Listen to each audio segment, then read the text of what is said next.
What's up, man? Make sure y'all smash that like button and that subscribe button if you can. Please, I appreciate that. And I appreciate the love. The page been growing. I'm almost at like 6,000 followers. Just need to get my views up, get back active. Excuse the cigarette smoke. My bad. I do what I do while I'm doing what I do. Can y'all hear me? Move the mic. All right, there we go. The question is, how often does prison rape occur? And why does it occur? Well, why does any rape occur? People have desires that they want to be met, whether it's just the sex, whether it's the rush from taking something from somebody, just all types of reasons. Wherever rape occurs in the free world, the same reason it occurs in there. You got individuals who just not morally strong and they stoop to their lower selves, and it happens. Now, it's two ways that rape usually happens. The more common way is out of manipulation. The other way is the old-fashioned, barbaric way, the short way, and that's by force. Well, force usually don't occur because it's such a small environment these days, so many cameras around, people don't want to go through that hassle or whatnot, so they usually play manipulation games with people. They try to make people fall in love. They prey on weaker minds. And also, too, they'll get you in debt and then wager you being stabbed against you giving up some man cheeks. So I'm gonna explain that to you, okay? And I'm gonna tell you this scenario. I've seen both rapes. I've seen two physical rapes, and I seen the aftermath of one physical rape, and I seen one take place, like actually taking place. And then I also seen multiple times the manipulation factor. So it was this guy, we just gonna say his name, Larry. I forget the white kid name, but he's a suburban preppy kid. That's usually who preyed upon is the white kids. Those are the ones that get it took. And the biggest deterrence of rape is them knowing that you will fight back or you being associated with another group or whatnot. And sometimes that might not matter. You might get hit upside your head with a pole if he wanted that bad and he take it. Never really seen that happen. It almost happened to somebody, not me. But it almost happened. But I'm gonna tell you the situation of manipulation. So this white kid, we're gonna say just name Larry, all right? Now Larry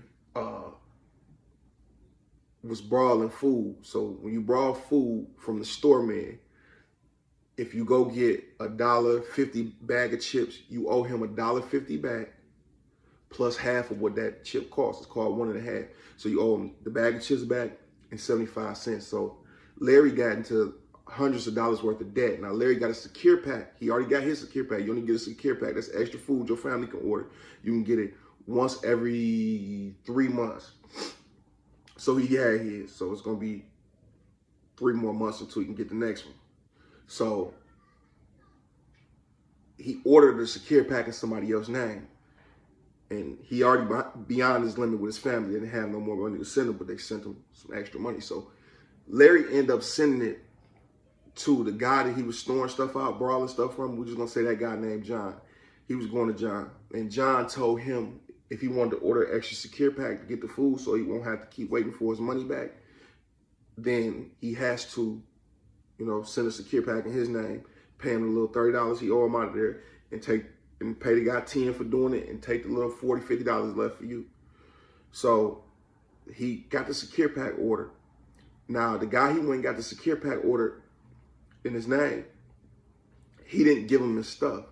Now, mind you, this is all set up. See, John is an old predator, and the guy with the secure pack is an old predator. And there's one more predator in there. It's Predator 2. So we're going to say Predator 1 and Predator 2 in here. So the guy takes the secure pack and say, hey, look, man, they knocked me for it. I couldn't get it. It is what it is. You're going to take my word for it. I'm not showing you no paperwork that they took it. My word means something to me. So he didn't give him his stuff. He basically took it. So him and John split it up. So now the guy's like, John telling Larry, look, bro, you owe me $30. Interest is growing. By the time you get your next secure pack or by the time you get your parents to send you some money, you're going to be at minimum $100. You're not going to be able to pay this, dog. So John tells the other predator, okay, it's in motion. So Predator 1 and Predator 2 go talk to Larry. They tell Larry, like, look, man, you owe this guy money, man. You can't get it from nowhere. He like, no, man, this is that. I'm like, they tell him, like, you know this guy's reputation, right? You know his reputation. Yeah, I heard he stabs people, he killed people back in the day in Jackson. He's like, yeah, this guy's powerful. He can get you killed in PC. He can get you in protective custody. That's what PC is. He can get you killed in PC. He can get you killed on a level 1 yard. You know, you're going to have to stay in a hole for 2 years to get back to a level 1, because this kid was supposed to be in a level 1, but he wanted to make drinks and keep getting caught with drinks and rolling tobacco, what they call it, a spit stick. A spit stick is when a CO chew up on some tobacco, spit it out, and you go in a trash can, dry it out, and smoke. It's called a spit stick.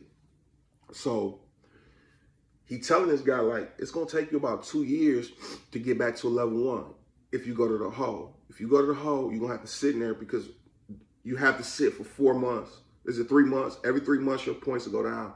Or excuse me, every 6 months, your points will go down if you have no major tickets. So if you get so many points, it'll take you years to get back to level 1. With his situation, it would only took him 6 months, but he didn't know that.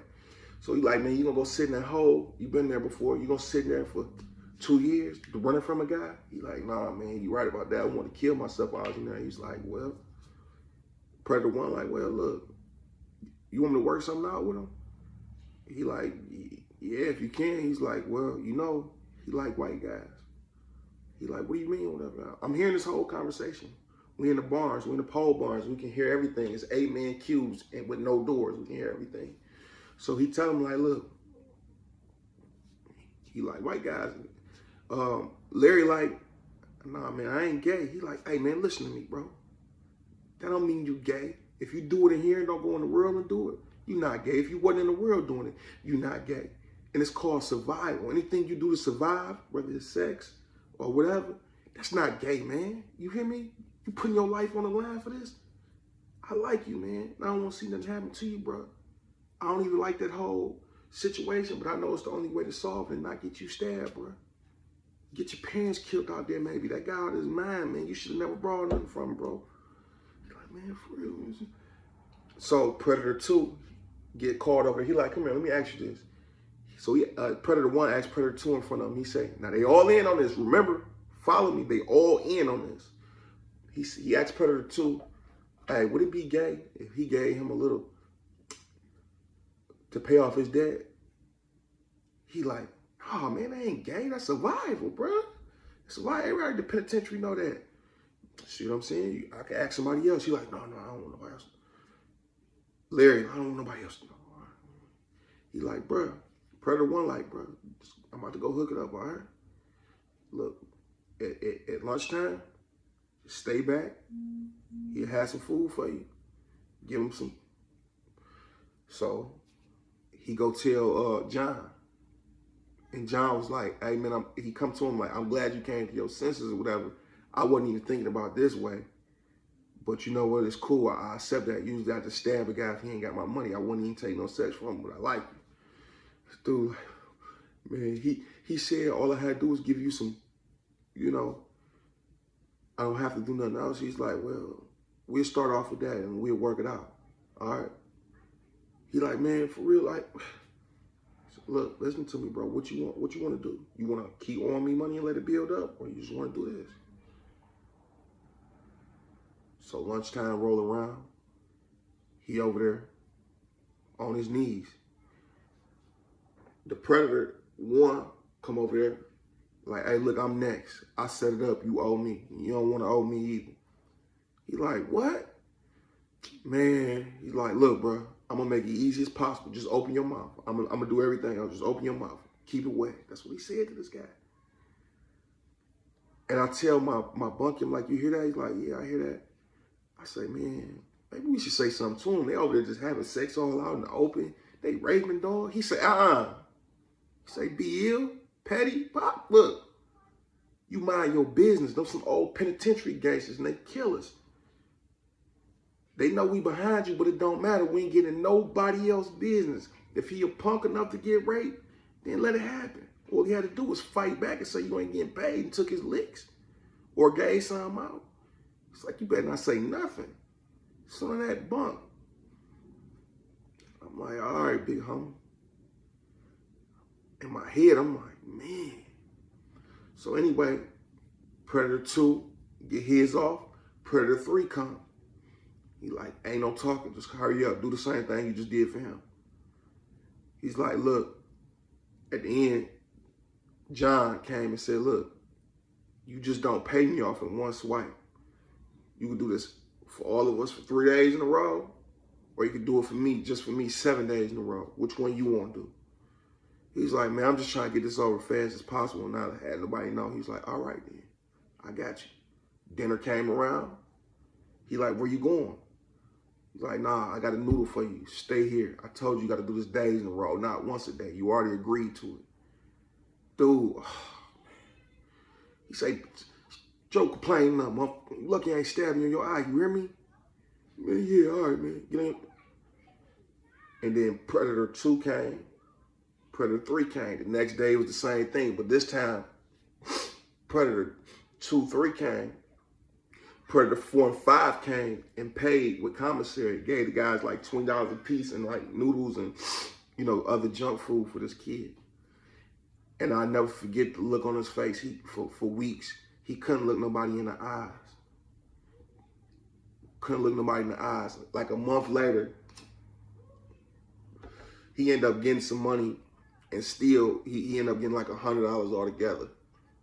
And he gave everything up except deodorant, toothpaste, lotion, and of course they made him order all types of Vaseline and baby oils, lubricants and stuff like that.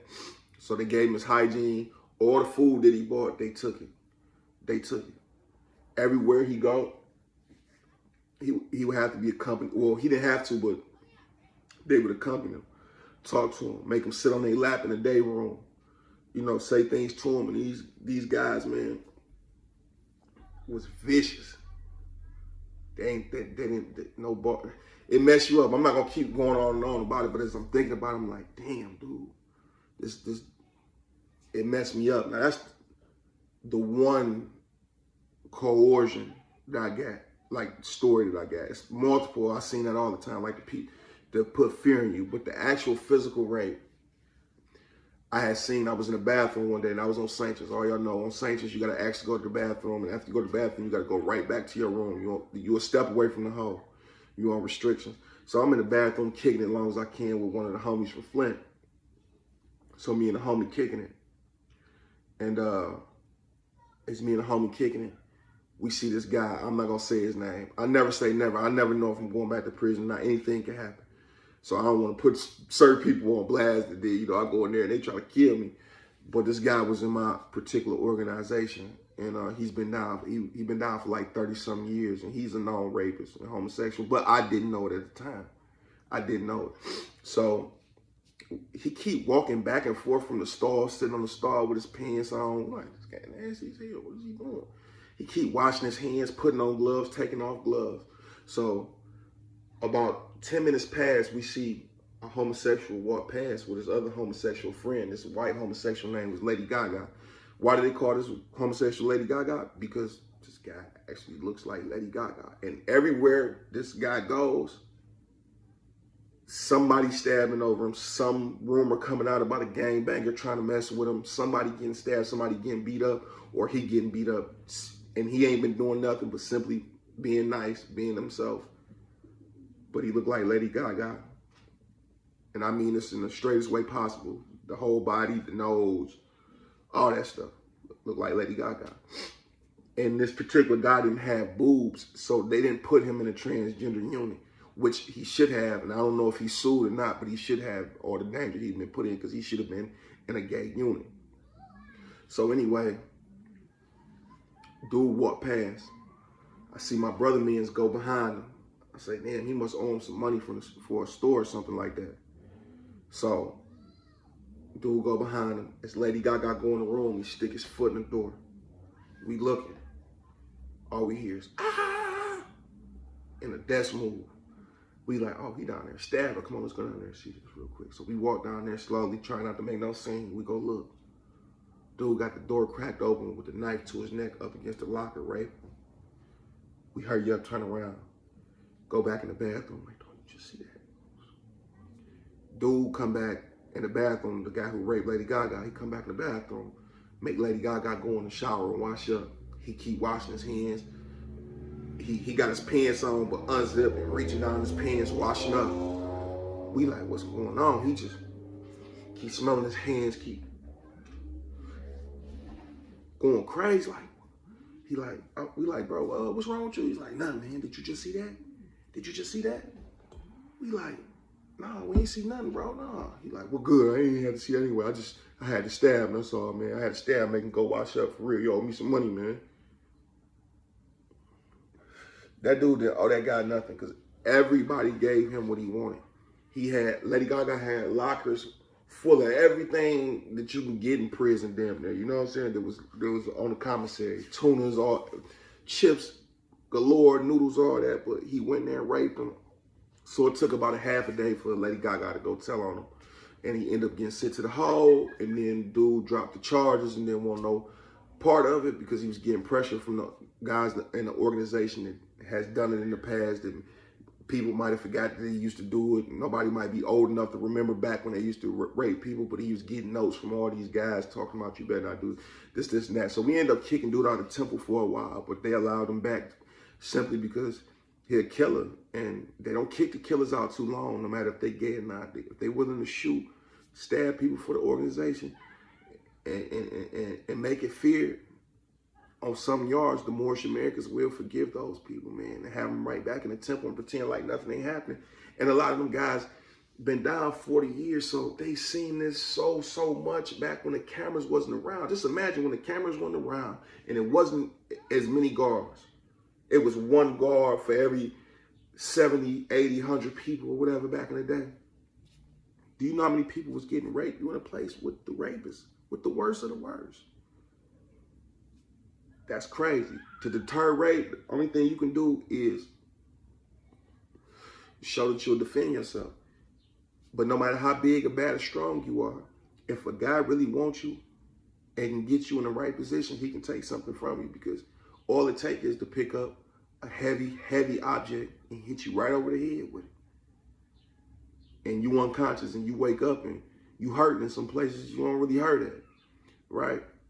So it can happen to anybody, but it's unlikely to happen to somebody that defend themselves, somebody that's a part of an organization, and somebody just, you know, hip to the games.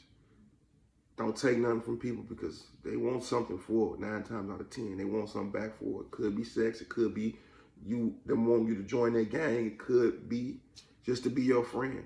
But chances are they want something from you, man. Peace, blessings. Hit me up on all the social media sites and the link, man.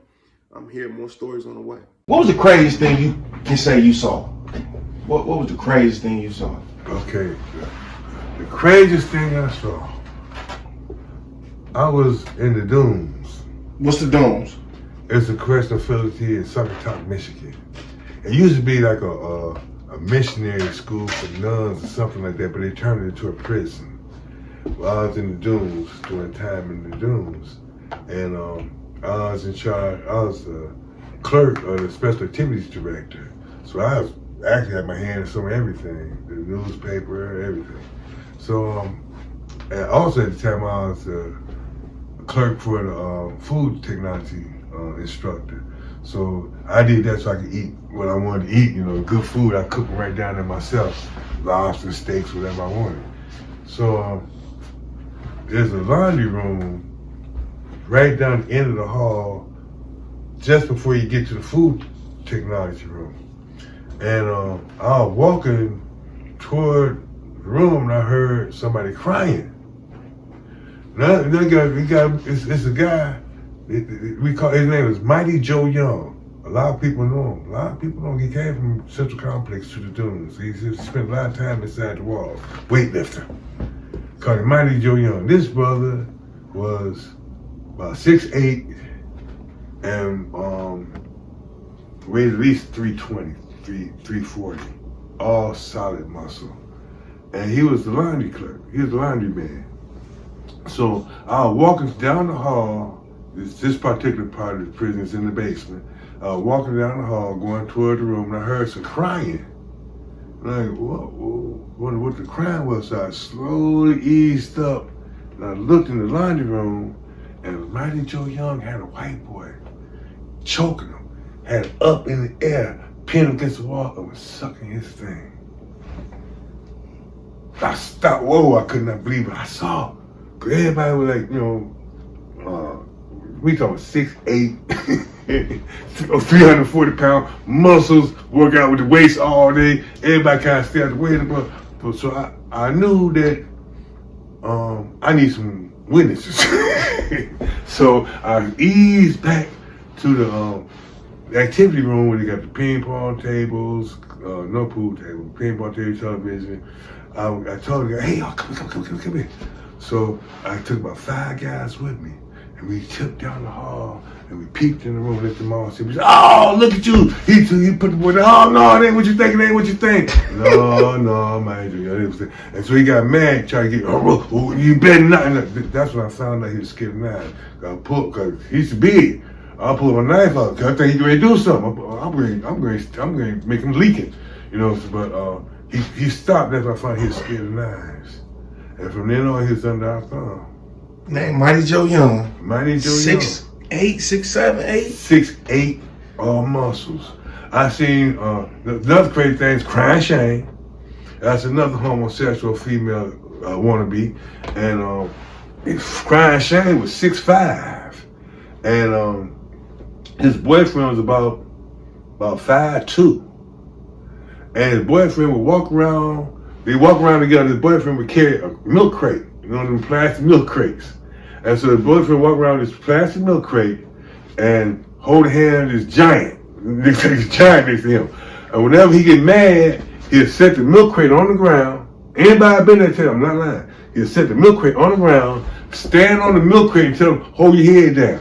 This big guy will hold his head down so he can slap him. What? Crying Shane. That's what we call him, Crying Shane. They had another guy that was homosexual. He was a young guy. He came in there. His name was, we called him 6'9", because he was actually 6'9". And he wanted to be a girl. He came in young, wanted to be a basketball player, strong, young man. Changed his mind, decided he wanted to be a girl. And that was some strange things. It seemed like at that time, all the biggest guys was gay. And they wanted to be female. They wanted to be what they call kinchers, And that was during the time they had a sick culture that if you're doing it just because you're in prison and you're giving, not receiving, then you're not gay. So I didn't like the concept, so I came up with this concept. Like I said, anytime, if you wonder what gay is, let me tell you what gay is.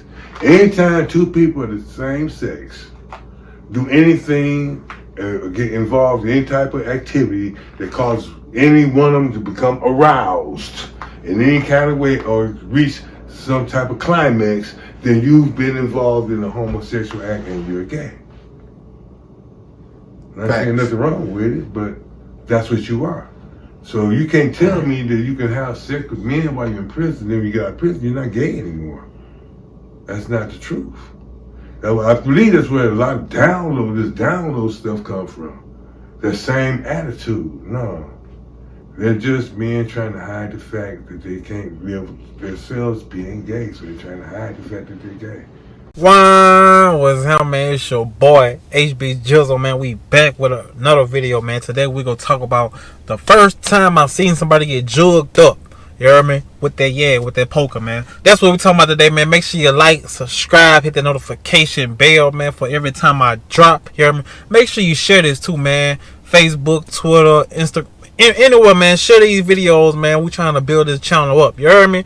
So, yeah, man, let's go and get into the video. I just chump my bun, I'm off the run again. You know I'm bad, fucking with 20 kids. Fuck a bitch, man, I never fall in love again. I'm going crazy. Alright, so we in Tallulah, Louisiana, man. Madison Parish Prison, you heard me? Gladiator Camp, you heard me? If ask anybody, Tallulah, building 4 though. They got building 1, 2, 3, them like It ain't, you know, building 3 for like programs and stuff. But building 4, it's like a whole different type of vibe. You hear me? A whole different type of setting, man. And Tallulah, bro, gladiator count, man. If you ask anybody, Tallulah, anywhere up north, most of them gladiator counts, man. Because everybody from down south, like New Orleans, Baton Rouge, they all up here, up north where I'm at. So I'm sleeping in the back of the dorm. And, you know, every dorm in the back, that's where we go down. That's where all the fights at, because all the bunks hiding. So I see everything, you hear me? You know, every time somebody get into it, I just go jump on my rack and, you know, basically get my popcorn to see a good old fight, you hear me? Honestly. So, man, this one day, man, my partner, man, he was my celly, but he was the next rack over. You know what I mean? And he from the same area my baby mama from, so we, you know, I used to go down there and stuff. So I was, you know, we clicked because of that. You know what I mean? See if I can find a picture of him from LaPlace, Louisiana. You know, real quiet, kind of big dude. You know what I mean? Real quiet, but he got them eyes. You can tell he don't play. You know what I mean? He buying $100 worth of, he been down 10 years, you know what I mean? He buying $100 worth of shit. And, you know, all I bring to the pot is 2 soups, you know what I mean? So, real good nigga, but he don't play, you know what I mean? Man, this one day, you know, he had this little white boy working for him. Not working for him, but like, you know, hiding shit for him in his, you know, in his rectum, you know what I mean? So, like, when the guards come in, he, yeah. That's how it was going down. But it's a dude from Monroe. His name Money Mitch. Well, that's what he called himself, you hear me? Because he was like he had no money. He had a big money sign tattooed on his face. He called himself Money Mitch from the south side of Monroe. South 3rd, what do you say? So South 3rd Monroe, that's a real dangerous street too. Monroe, Louisiana. So Money Making Mitch used to always be getting, he just came into the dorm, but he be getting on people's nerves. Like, one time, he called gun line. You know what I mean? I don't know if y'all know what gun line mean, but gun line mean when you finna go jack off in the shower. He called gun line, and the gun line lasted 30-45 minutes. We're like, son, like his first 2 days, and I'm like, son, bro, you gotta let a nigga know so we don't get shot down. We got stuff to do, man. You can't be doing it in no 45 minutes, you heard me? You need to go wrap that up. So people already get on his ass, but he keeps shouting, man, I'm from South 3rd. Like, people supposed to really care. You hear me? Then, you know, I catch him. You know, I be in the back listening to our radio and stuff just by myself. You hear me? Just chilling sometime. And he'll come back there and be like, man, I just want to go home and see my daughter, man. You know? He be acting hard, you know, around everybody, be loud and stuff. But when he come back, he be sobbing about going to see your daughter, boy. You might not ever go see your daughter when you're in here, man. So, man, anybody trying to hear all that, you hear me? One day, this is why I tell you about don't be in nobody's business. He was worried about what the white boy was doing with the, I think he had a cell phone or something. Whatever the white boy had for B, he got into the business of the white boy, like he was gonna take it or something like that. It was something like that. He talking big stuff to the white boy, but he don't know the white boy holding for B. You hear me? For Brandon, you hear me? He don't know this. It's just all over his head. Like he acting like a little fish, man. He talking all this stuff, but you can tell he ain't really like that. So I'm watching it all play out. You hear me? I'm like, man, this is crazy. You hear me? B finally said something, and B really don't talk to everybody. You hear me? B, he quiet. You hear me? Just like I'm quiet. He quiet. He don't talk to everybody, but when he do, it's about something. You hear me? And he told him like, chill out. But Money Mitch started talking about, started getting loud again like he always do. So I'm from South 3rd. I don't play. Man, B jumped up. He said, bring you something to work with. Come to the back. We in the back already. I'm in the back with my radio on. Well, I ain't have my radio on. I had it to the side. I'm trying to hear. You hear me? He was like, bring you something to work with. Come on to the back here. You hear me? So B walk in the fucking bathroom, get some under the urinal. Big ass little blade. You hear me? About this long. You hear me? He ain't had no. Usually they have a string on it. So if you hit him, you'll drop it. He ain't had no string on it. It was just a piece of iron. You hear me? Sharp, like a. And it down like a damn ice pick or something, but look like a little thicker, bro. Vicious, you heard me? So he walked to the bathroom, and all this shit, man. Over a few words, you heard me? Money Mitch was in their business, man. You trying to get the dorm hot and stuff. You being all loud, all rah and stuff, man. It's time. I guess they like, man, it's time to get this dude out of here. You heard me? So he told me, bring him something to work with. Come on to the back. So Big put on this penitentiary coat. You heard me? Big thick coat. Big thick coat. They call it a monkey suit. You heard me? Big thick coat, and he had somebody sew some all on his face and everything, bro. He like a damn ninja. You hear me?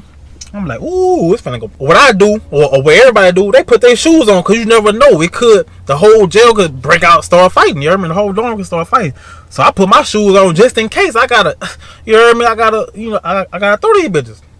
So B coming to the back, Money Making Mitch like, yeah, what's up? But he wasn't talking about no knife play. Like, fight me straight up. Man, niggas ain't trying to hear that, man. Niggas ain't trying to fight me straight up. He wasn't trying to do a knife play.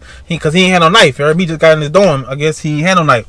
But usually they be bringing them from other jails and stuff, man. World knives too. Like, shit you get out of damn Home Depot or Walmart, the kitchen aisle. You hear me? They be coming with that. You hear me? Money Making Mitch, man. He ain't had no knife. So another dude from Monroe, which is my partner, he gave him a knife. You hear me? He like, here, bro. He gave him the knife. At first, Money Making Mitch didn't want to take it. I'm like, man, boy, you better take that knife. You better take it, son. Cause other dude from Monroe, he putting this stuff out there, like, cause cities stick together. Monroe, Shreveport, Alexandria. Well, Alexandria really with us because they 3182. Then you got Lafayette, New Orleans, Baton Rouge, Lake Charles. You hear me? So everybody from the little area stick together. All the area codes, so they stick together. So they was from Monroe. He didn't know the dude like that, but he gave him a knife. So Money Making Mitch come to the back. Man, Money Making Mitch did not know how to use that knife, boy. B had that knife in his right hand, bro. Just ran into him. He had the penitentiary coat on with the monkey suit. He wasn't really worried about nothing. Man, he ran right up and up, right across the face, man. I'm talking about blood everywhere, you hear me? Right across he steady hitting him with it. Hit him, bing, punching him, hit him, bing, bing, bing. And mind you, Money Making Mitch is a big ass dude. Nigga, man, Money Making Mitch about 6'4", 250, you hear me? Big dude, big country ass, Monroe ass dude, you hear me? Money Mitch, and he ain't no pushover. Well, he ain't look like no pushover. Man, I'm telling you, boy, he hit him.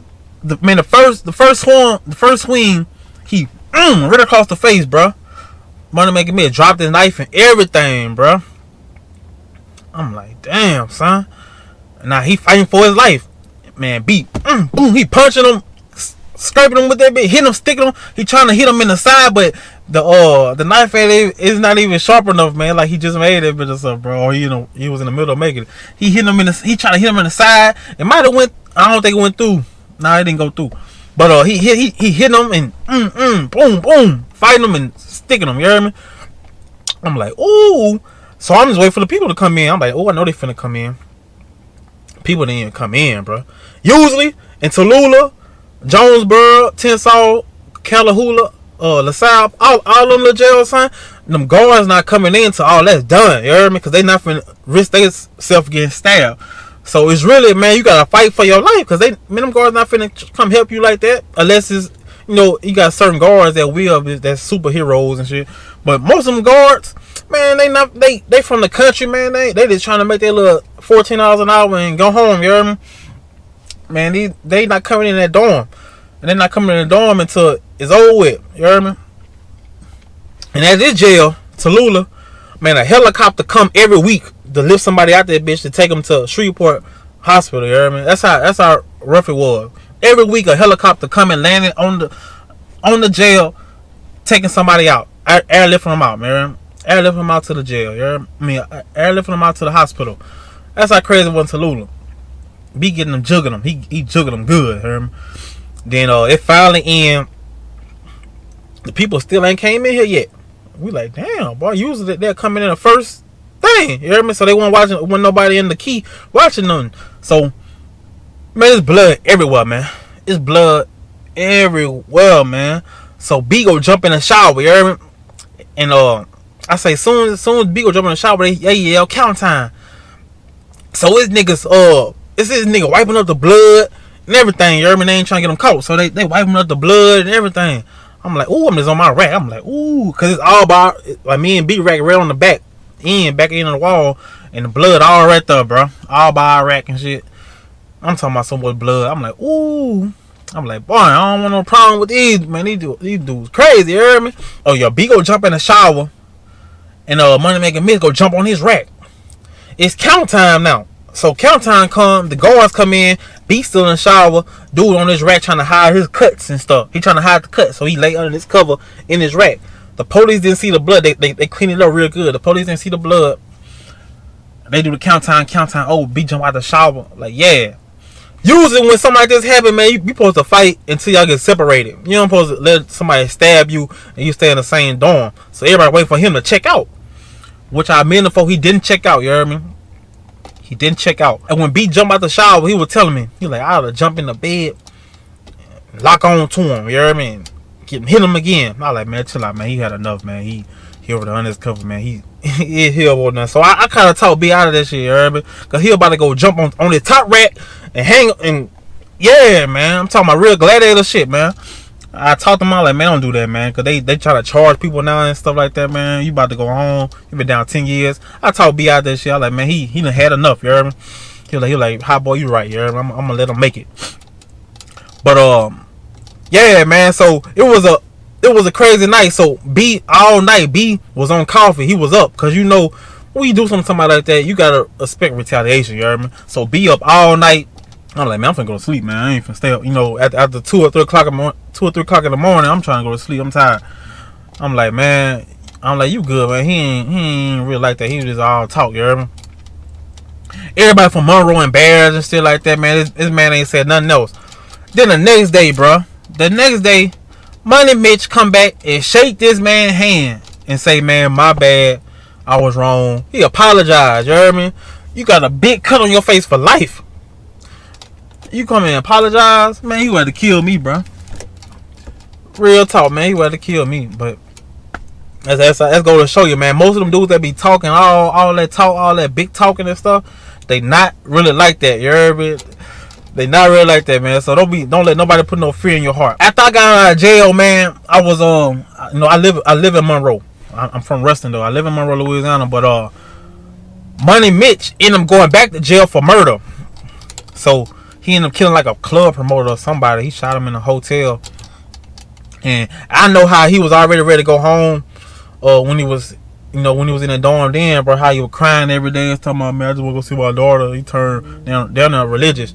I know he ain't gonna make it, bro. He could probably be somebody girlfriend or something. Cause I ain't never seen nobody get stabbed and go shake their hand and apologize to him, man. Especially in jail, man. Yeah, that shit was crazy, you heard me? But yeah, man, that was the first time I seen somebody get jugged up. But it wasn't the last time, you heard me? But if y'all like these stories like this, bro, y'all make sure y'all put in the comments and I'll give y'all another one. It's your boy, HB Jizzle, man. Make sure y'all like, subscribe, hit the notification bell. You heard me? Get you a t-shirt. It's your boy HB Jizzle, and I'm out. I went to Muskegon, but before I went to Muskegon, I was in quarantine. There's some guys, one named Howard Grissom. We got real cool in the county jail because we knew we was going to prison.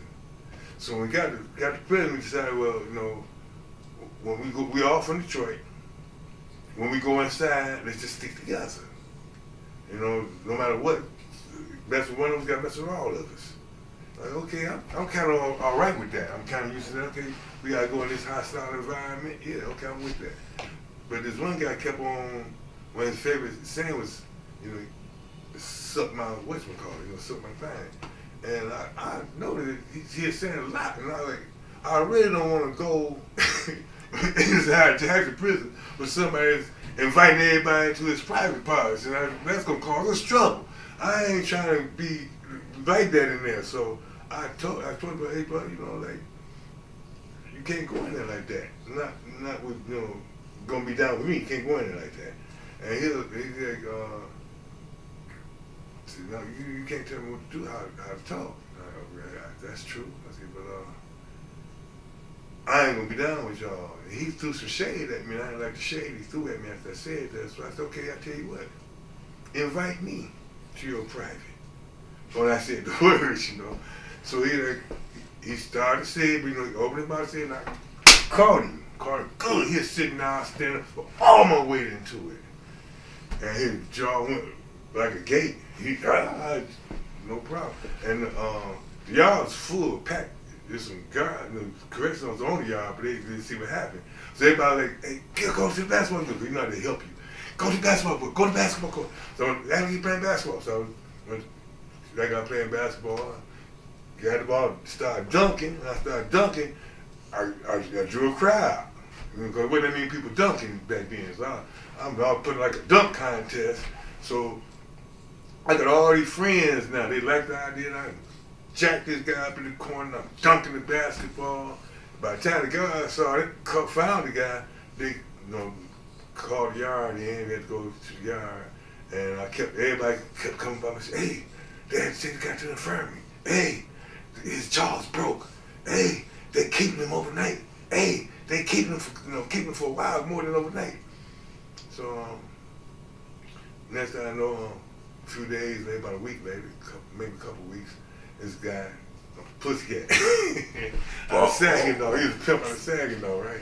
So Pussycat, he was like a porter. The porter was the ones that passed out the mops and the brooms, so you clean sweep and mop your joint out, mop, water, mop, bucket of water, wash it, toilet and all this. So he came down and he said, hey, you know that guy who jaw you broke? Right? Yeah. He said, he back. Okay. He said, what you want to do about it? I said, that guy don't want no more smoke from me. As far as I'm concerned, it's over with. He said, okay, do me a favor then. Go down there and tell the guy it ain't over. I said, okay. So I went down there and told the guy, hey, it ain't over. And walked away. This cat went on up there and they took it from there. I went to Muskegon the next day, but by like a year, not even a whole year later, I ended up getting found guilty of the murder and going inside. And I seen the guy, and the guy had Afro puffs, Kool-Aid on his lips and on his jaw like rouge. What? Had his shirt tied up in the front and had his pants cut off like Daisy Dukes. Like, man. Did Pussycat make him like that? Yeah, Pussycat made him like that. So he came to your cell, told you, tell him it's not over. Like, what did he do after that? I don't know, because I got transferred to Muskegon. But the next time I seen him, that's how he was. What? Yeah, Pussycat turned him all the way out. And Pussycat is a known, infamous homosexual.